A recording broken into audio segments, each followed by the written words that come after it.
नमस्कार JEE students और aspirants.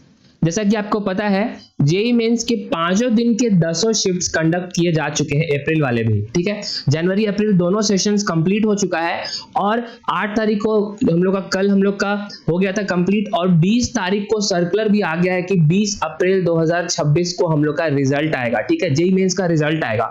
तो उससे रिलेटेड जो जेई एडवांस से है नोटिस है वो आउट हो चुके हैं और उसके जो शेड्यूल्स डिटेल्स हैं सब कुछ हम लोग बात करेंगे। तो आप लोग जल्दी से चैनल पे जुड़ जाओ ताकि आप लोग तक सारे अपडेट्स मिल सके। जल्दी से चैनल को सब्सक्राइब कर लो क्योंकि आज हम लोग सारे डेट्स की बात करेंगे, क्या क्या डॉक्यूमेंट रिक्वायर्ड होंगे उसकी बात करेंगे, आपकी कितनी फीस लगेगी और जितने अपडेट्स हैं जेई एडवांस से रिलेटेड उस पर पूरी चर्चा करेंगे।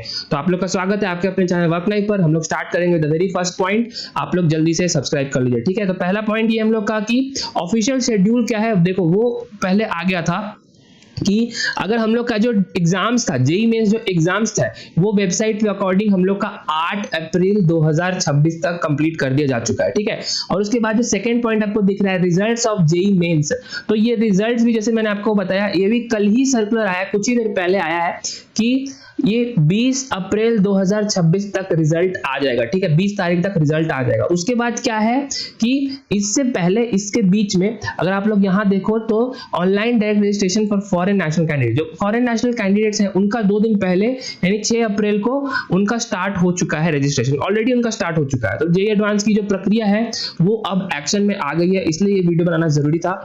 इसके बाद हम लोग का जो रिजल्ट आएगा 20 अप्रैल को, तो आपका 23 तारीख से आपका रजिस्ट्रेशन स्टार्ट हो जाएगा। यहाँ ये मोस्ट इंपॉर्टेंट पॉइंट है, जो इंडियन नेशनल्स हैं जेई मेन जो क्वालिफाई करेंगे 20 तारीख को रिजल्ट के बाद, उनका 23 तारीख से रजिस्ट्रेशन के बाद स्टार्ट हो जाएगा जेई एडवांस के लिए। ठीक है, तो आप लोग फी पेमेंट कर पाओगे 4 मई तक। ध्यान दो, एडमिट कार्ड क्या होता है एक हफ्ते पहले आता है क्योंकि 17 मई को हम लोग का एग्जामिनेशन है, 17 मई को हम लोग का जेई एडवांस्ड है, तो उससे लगभग एक हफ्ते पहले एडमिट कार्ड आता है। 11 मई से 17 मई तक रहेगा। और जो पीडब्ल्यूडी कैंडिडेट्स हैं जो स्क्राइब चाहते हैं उनको 16 मई की उनको वहां पे प्रोवाइड किया जाएगा ये ऑप्शन। ठीक है, तो 16 मई से आप लोग का चूज कर सकते हो। स्क्राइब क्या होता है जल्दी से बता देता हूँ। स्क्राइब ऐसा हेल्पर होता है जो पीडब्ल्यूडी कैंडिडेट्स को प्रोवाइड किया जाता है जिसका 40% से ज्यादा डिसेबिलिटी है।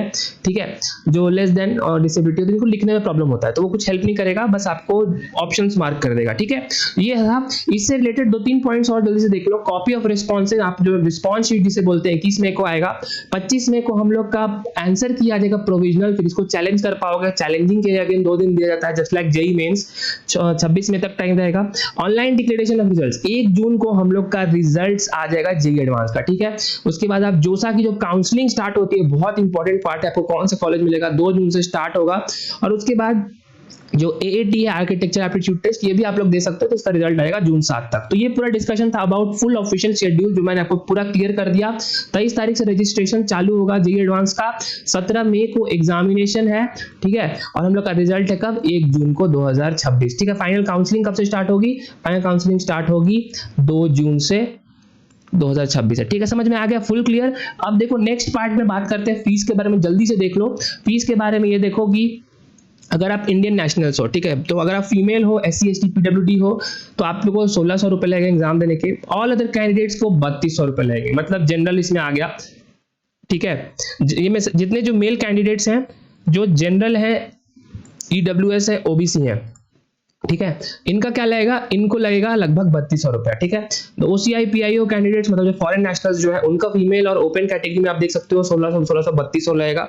ठीक है, और उसमें जो ओसीआई पीआईओ है, ठीक है, फॉरेन नेशनल्स है और ओसीआई पीओ है, उनका क्या रहेगा? जो सार्क कंट्रीज में है, साउथ जो हम लोग का जो कंट्रीज है उसमें आपको $100 के आसपास लगेंगे। ठीक है, उसके बाद ऐसे रजिस्ट्रेशन जो फॉरेन कंट्रीज में है, जो इनका सेंटर एग्जामिनेशन सेंटर जो फॉरेन कंट्री में है भाई, उनका इंडियन नेशनल्स में सारे के सारे में $200 लगेगा। Candidates residing in SAARC countries को अगेन थोड़ा सा एक और पॉइंट है, $200 लगेगा। और नॉन सार्क में भी $300 लगेगा, मतलब सार्क वाले को थोड़ा सा बेनिफिट है $100 का। क्लियर? तो फीस में कहीं ना कहीं अगर इंडियन नेशनल्स की बात करें तो 1600 से 3200 रुपए लगेगा। ये हम लोग का मेन पॉइंट था। ठीक है, उसके जल्दी से हम लोग बात करते हैं कि डॉक्यूमेंट्स क्या क्या रिक्वायर्ड होंगे। पहला डॉक्यूमेंट आप लोग को रिक्वायर होगा क्लास 10th का यानी तो बर्थ का सर्टिफिकेट। ये actually this is required for matching your birth date. मतलब मान लो किसी का बर्थ डेट है 25 फरवरी 99, ठीक है। या ये इसको थोड़ा सा और अच्छा करते हैं, 25 फरवरी अलग से 2004 है किसी का बर्थडे, ठीक है। तो ये जो डेट है ये आप लोग एक्चुअली चेक करेगा कि आप जी एडवांस के लिए एलिजिबल हो कि नहीं, ठीक है। वो करना है। क्लास 12 का एलिजिबल मार्कशीट रखना है। तो ये देखो ऐसे बच्चे जो होंगे जो अभी पहली बार एग्जाम देंगे 2026 में, तो उनको तो मार्कशीट नहीं मिलेगा मोस्ट प्रोबेबली। तो ये ऑप्शनल है, मतलब मिल जाता तो सही है, नहीं मिलता तो भी कोई दिक्कत नहीं है। लेकिन जो अर्लियर एस्पिरेंट है, यहाँ 2025 नहीं है, 2026 से पहले वाले एक्सपीरियंस हैं उनको मैंडेटरी है ये, ठीक है। कैटेगरी सर्टिफिकेट जो एससी हो, एसटी हो, ओबीसी हो, ईडब्ल्यूएस हो, उसके लिए कैटेगरी सर्टिफिकेट मोस्ट इंपॉर्टेंट है, ठीक है। अगर फिजिकली डिसेबल्ड हो तो वो भी अगर आप लोग के पास वो सर्टिफिकेट है तो वो मैंडेटरी है, ठीक है। अगर आप लोग पीडब्ल्यू नहीं हो तो इसलिए मैंने ऑप्शनल लिखा है। स्क्राइब लेटर, रिक्वेस्ट लेटर जो आपको ऑलरेडी समझा चुके हैं, उसको भी ऑप्शनल है। जो पीडब्ल्यूडी कैंडिडेट्स हैं जिनका 1 और 2 मतलब ऐसे बच्चे जिनका 40% से डिसेबिलिटी कम है उनके लिए रिक्वेस्ट लेटर 1 है, और जिनका 40% से डिसेबिलिटी ज्यादा है उनका स्क्राइब रिक्वेस्ट लेटर 2 है, ठीक है। उसी तरह से उनको कंपनसेटरी टाइम 1 और 2 भी मिलता है, वो भी ऑप्शनल है। और फॉरेन पासपोर्ट, सिटीजनशिप सर्टिफिकेट, ये सब सारी ऑप्शनल चीजें जो आप लोग दे सकते हो। ये जो 4-5 इंपॉर्टेंट हैं वो बिल्कुल लेकर के जाना है, ठीक है। तो आई थिंक दैट्स इट। आप लोग को अच्छा खासा आइडिया हो चुका होगा। That was all about JEE में एडवांस्ड फर्स्ट नोटिस अपडेट। तो जल्दी से चैनल को सब्सक्राइब कर लो और बने रहना, ताकि आप लोग तक सारी तैयारी के साथ भी, तैयारी के बाद भी आप लोग तक सारी इंफॉर्मेशन पहुंच सके, ठीक है। ऑलराइट, जय हिंद, शुक्रिया।